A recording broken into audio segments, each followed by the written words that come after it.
Hello viewers, জয় শিব শম্ভু। আপনারা সবাই ভালো আছেন তো? আশা করছি খুবই ভালো আছেন। আমরাও ভালো আছি। শ্রাবণ মাসে আপনাদেরকে জানাই অনেক অনেক শুভকামনা।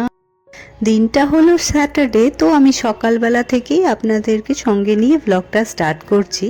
তো ঘুম থেকে উঠেছি, আজকে একটু সামান্য লেট করেছি, খুব একটা না, মানে মোটামুটি 6:30টায় উঠেছি।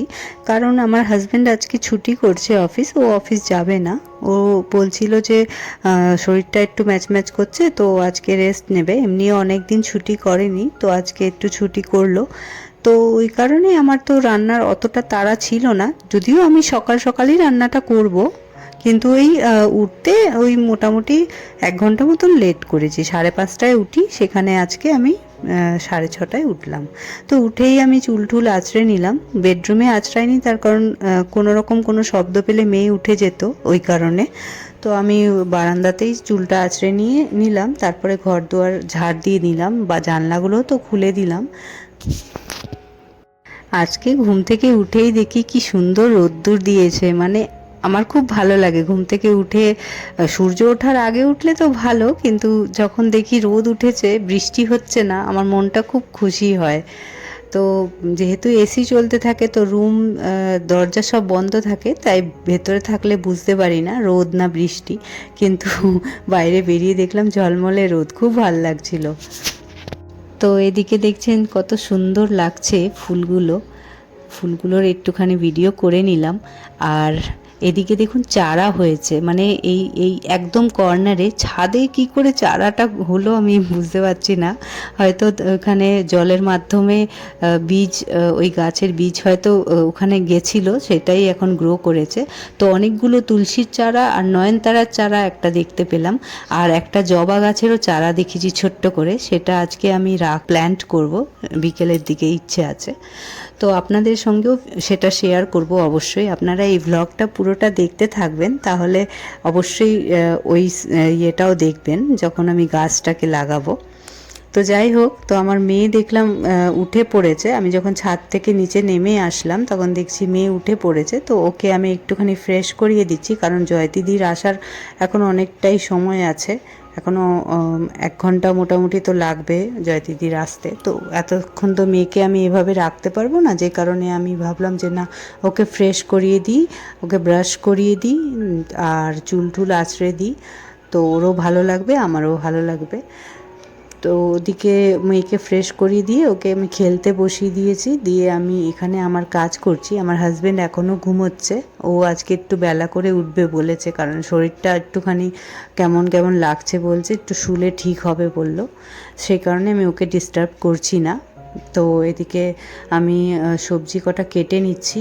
আর আজকে তো স্যাটারডে হলে কি হবে, আজকে আমি ওই মাছ মাংস সেরকম কিছু রাখা নেই, যেটা আমরা ডিপ ফ্রিজে রাখি, তো সেরকম কিছু নেই। তো ভাবলাম যা সবজি আছে সেগুলোই করে ফেলি, কারণ সানডেতে তো আমার হাজব্যান্ড বাজার যাবে, তো ও এমনিতেই অনেক কিছু কিনে আনবে। তো আজকের দিনটা যা আছে তাই দিয়েই চালিয়ে নিই। তো দেখলাম যা সবজি ছিল সব বের করলাম, দিয়ে একটা মিক্সড ভেজিটেবলের মতো রান্না করব। আর কাঁকরোল আর উচ্ছে রয়েছে, তো সেগুলো চাক চাক করে ভাজাও করব। আর সাথে থাকছে ডাল আর ভাত। তো এই থাকছে আজকের খাওয়া দাওয়া। তো মিক্সড ভেজিটেবলটা যেটা করছি, সেটা অ্যাকচুয়ালি যেরম তেরম করে করছি না, খুব সুন্দর করেই করব পোস্ত বাটা দিয়ে। তো খুবই ভালো লাগে মিক্সড ভেজিটেবলে পোস্ত বাটা দিলে, তো আমি আজকে সেটাই করছি, যেহেতু এটাই মেন ফুড হিসেবে ট্রিট হবে সেই কারণে। আর সজনে ডাঁটা দিচ্ছি, তো মিক্সড ভেজটা অনেকটা দেখতে শুক্তোর মতন লাগবে, কারণ পোস্ত পড়বে, তো একটু কালারটাও কিরম শুক্তোর মতন, কিন্তু অ্যাকচুয়ালি ওটা শুক্তো করছি না, একরকম ভেজিটেবল। আর সজনে ডাঁটাটা দিচ্ছি তার কারণ সজনে ডাঁটাটা খাওয়া হবে এইভাবে, না হলে খাওয়া হয় না। আর মেয়ের জন্য তো ডাল করি আলাদা করে, তো ওর মধ্যে একটু সজনে ডাঁটা কেটে কেটে দিয়ে দিয়েছি, যাতে ওর রসটা ডালের মধ্যে যায়, আর সেই ডালটা মেয়ে যখন খাবে তখন ওর জন্য সেটা ভালো হবে, পুষ্টিকর হবে।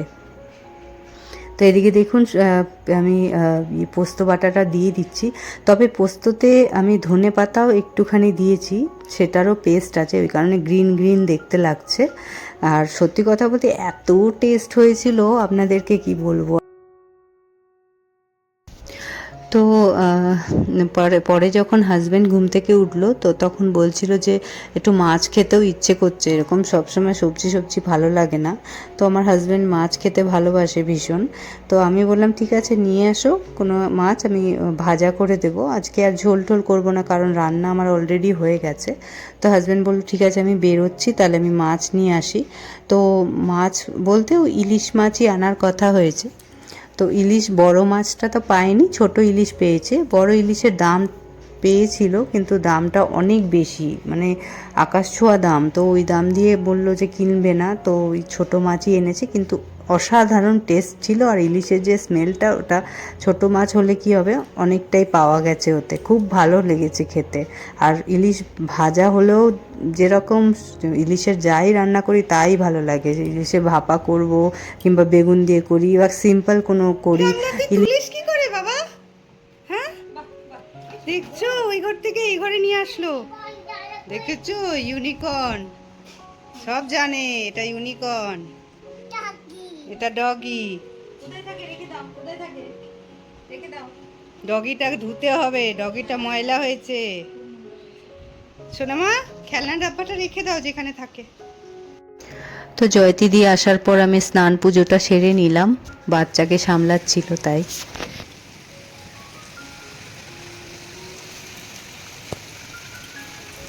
হঠাৎ করে আবার বৃষ্টি আরম্ভ হলো।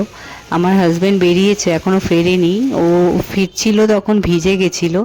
তো যাই হোক, এত সুন্দর লাগছিল সাউন্ডটা, মানে এইটা খুব সুন্দর লাগে বৃষ্টির সাউন্ড। তো আমি ভাবলাম ভিডিও করি, খুব ভাল লাগছিল দেখে। সকালে কত সুন্দর রোদ দেখা দিল, তারপর মুষলধারে বৃষ্টি। এখন এদিকে আমার মেয়ে ক্যাকটাসকে দেখে ভয় পাচ্ছে। হাজব্যান্ড ফিরেছে মাছ নিয়ে, তো এই জন্য মাছগুলো ধুয়ে নিচ্ছি। ইসে বেশি একটা মশলা ফসলা লাগে না, তো আমরা সিম্পল ভাজাই খেলাম আজকে, যেহেতু ভেজিটেবল অলরেডি করা হয়ে গেছিলো সেই কারণে। তো খুবই ভালো লাগলো। আর এখনই তো খাবো না, এখন সকালে তো রান্না আমার হয়ে গেছে, মাছটা যখন খেতে বসবো তার ঠিক আগে আগে ভেজে নেব। তো হাজব্যান্ড বলল যে একটু চিংড়িও এনেছে আর একটু রুই মাছের তেল এনেছে, তো বললো ওগুলো খাওয়ার ইচ্ছে আছে, আজকে তো হবে না, দেখি কাল তো সানডে, তো কাল কোনটা করা যায় সেটাই দেখছি। আর সবজিও কিনে নিয়ে এসছে, বলল যে সানডেতে আর বেরোবেই না, একবার যখন বেরিয়েছে তখন একেবারেই সবজি মাছ সবই নিয়ে চলে এসেছে, তো সানডেটাও ভালোই রিল্যাক্স পাবে। তো মাছ টাছ ধুয়ে রেখে দিয়েছিলাম, তারপর যখন খাওয়ার টাইম এলো মানে দুপুরবেলা 1টা নাগাদ, তো লাঞ্চ টাইমে আমি ফ্রাই করে নিচ্ছি ইলিশ মাছটা। আর ইলিশ মাছটা যখন ফ্রাই করি, মাছটা তো খাই, তার সাথে ইলিশ মাছের যে তেলটা থাকে পরে, সেটা দিয়েও ভাতটা মেখে খাই নুন দিয়ে হালকা, অসাধারণ টেস্টি লাগে খেতে। এটা আমি আমার হাজব্যান্ডের থেকে শিখেছি, আগে আমি এভাবে খেতাম না, কিন্তু হাজব্যান্ডের থেকে শিখলাম, ও যেভাবে খায় ওইভাবে খেয়ে দেখলাম, তো আমার খুবই ভালো লাগলো খেতে, সত্যি কথা বলতে। তো আমি সেই কারণে এখন ওইভাবে খাই। আর আজকে যেহেতু শুধু ভাজাই খাওয়া হচ্ছে ইলিশ মাছের, তাই তেলটাও একটুখানি খাওয়া হলো। আর এদিকে ইলিশ মাছটা ভাজতে দিয়ে সবজি কটা যেগুলো এনেছিল আমার হাজব্যান্ড, সেগুলোকে গুছিয়ে নেওয়া হলো। আমার হাজব্যান্ডও অনেক হেল্প করেছে আমাকে ওগুলো গোছাতে, তো সেটাও করে নিলাম। আর এদিকে মাছটাও আমি বাকিটাও ভেজে নিচ্ছি। তো আমাদের খাওয়া দাওয়া অলরেডি হয়ে গেছে। তো খাওয়া দাওয়ার পর আমি দেখলাম বৃষ্টিটা একটু থেমেছে, আজকে অনেক জোর বৃষ্টি আর অনেকক্ষণ ধরে বৃষ্টিটা হয়েছিল। তো আবার দুপুরবেলার দিকে দেখলাম হালকা হালকা রোদ রোদ ভাব এসছে, তো ভাবলাম কাপড়গুলো মেলে দিই, কারণ কাপড়গুলো ভেজাই ছিল সকালে আর শুকোতে পারেনি, রোদটা অনেক অল্প সময়ের জন্যই ছিল, তো সেই কারণে এখন মেলে দিচ্ছি। আশা করছি বৃষ্টিটা এরপর আর আসবে না। আর এখন চলে এসেছি চা করতে, বিকেলের মোটামুটি 5টা মতন বাজে। তো এখন চাটা করব, তো তার আগে বিস্কিটটা আবার ঢেলে নিচ্ছি। মেরি বিস্কিট রয়েছে ওর মধ্যে কিছুটা, কিন্তু মেরি বিস্কিট দিয়ে খাবো না, তাই এই প্রজাপতি বিস্কিটটাকে ঢেলে নিচ্ছি, এটা দিয়েই চা খাবো। আর আমার হাজবেন্ড চা খাবে না বলেছে, তো সেই কারণে আমি হাজবেন্ডের জন্য চা করছি না, শুধু আমার জন্য আর জয়তিদির জন্যই করছি। আমার হাজবেন্ড খুব একটা চা খেতে ভালোবাসে না, লাল চাই খায়, দুধ চা তো একদমই ছোঁয়ও না। তো এইদিকে ওই কারণে আমি জয়তিদি আর আমার জন্যই চাটা করছি।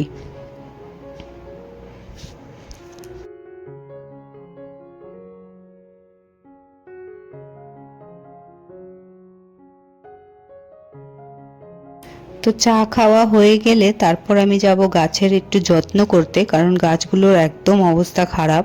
আর এদিকে দেখুন কত সুন্দর চারা হয়েছে, এটা নয়নতারার চারা। আর এদিকে কতগুলো গ্রিন গ্রিন দেখতে পাচ্ছেন, সব তুলসী গাছ, তুলসী গাছের চারা হয়েছে ছোট ছোট। তো অতগুলো তো লাগাতে পারবো না, কয়েকটা বড় বড় যেগুলো হয়েছে চারা, ওগুলোকে একটা বাস্কেটের মধ্যে, আমার মানে মেয়ের খেলনার যে গামলাটা ছিল সেটা ফেটে গেছে, তো ভাবলাম এর মধ্যেই আমি কয়েকটা গাছ লাগিয়ে দিই। আর মাটি তো রয়েছে বস্তায়, তো সেটাতেই লাগিয়ে দিই। আর তুলসীর চারাগুলো, ছোট ছোট চারাগুলো, ওগুলো বসিয়ে দেবো, আর নয়নতারার চারাটাও এটাতেই বসিয়ে দেব, যদি বেঁচে যায় ভালো। আর আমি তো সবসময় চাই যে গাছ না মরুক, গাছ মরলে আমি ভীষণ কষ্ট পাই, সত্যি অন্তর থেকে কষ্টটা আসে, ভালো লাগে না। তো সে কারণে আমি যতটা হোক চেষ্টা করি বাঁচানোর সব সময়। আর ছোট ছোট চারা হলে কি হবে, ফেলতেও খুব মায়া লাগে, সেজন্য ওগুলোকে আমি হাতও দিই না, যতটা সম্ভব লাগিয়ে দিই পটে, মানে টবে লাগিয়ে দিই, আর বাকিটা আমি এমনি ছেড়ে দিই, কিছু করি না, সরাই না। তো ওরকম রয়েছে চারা আরও ছোট ছোট অনেকগুলো। আর সত্যি কথা বলতে আজকে দেখলাম যে জবারও একটা চারা হয়েছে, গোলাপি জবার। তো আমি আশা করছি ওটা জবা গাছই, কিন্তু জানি না বড় হলে এটা কী গাছ। মনে হলো পাতাগুলো একদম গোলাপি জবার মতো দেখতে, সেই জন্য ওই গাছটাকে আমি আলাদা একটা জায়গায় লাগিয়ে দিলাম, বসিয়ে দিয়েছি। তো দেখলাম ছাদটা একটুখানি নোংরা নোংরা হয়েছে, তো ছাদটাকেও ভালো করে ঝাড় দিয়ে দিচ্ছি, আর মাটিগুলো খুঁড়ে দিচ্ছি গাছের, কারণ কি এতে গাছ ভালো থাকে। আমার সব সময় ফুল গাছই লাগাতে ভালো লাগে, মানে আমার ফুল গাছটা লাগানোর একটাই কারণ আমি ঠাকুরের চরণে কটা ফুল দিতে পারি, যেটা আমার নিজের গ্রো করা ফুল, মানে আমি নিজে কষ্ট করে গ্রো করি গাছগুলোকে, অনেক যত্ন করি, তারপর ফুল দেখতে পাই। আর সেই ফুল দিয়ে যখন ঠাকুরকে পুজো দিই, সত্যি আসনটাও যেমন দেখতে সুন্দর লাগে, অন্তরটাও খুব খুশি ফিল করে। আর আশা করি আমি যে ঠাকুরও খুব হ্যাপি ফিল করে আমার ফুলটা পেয়ে।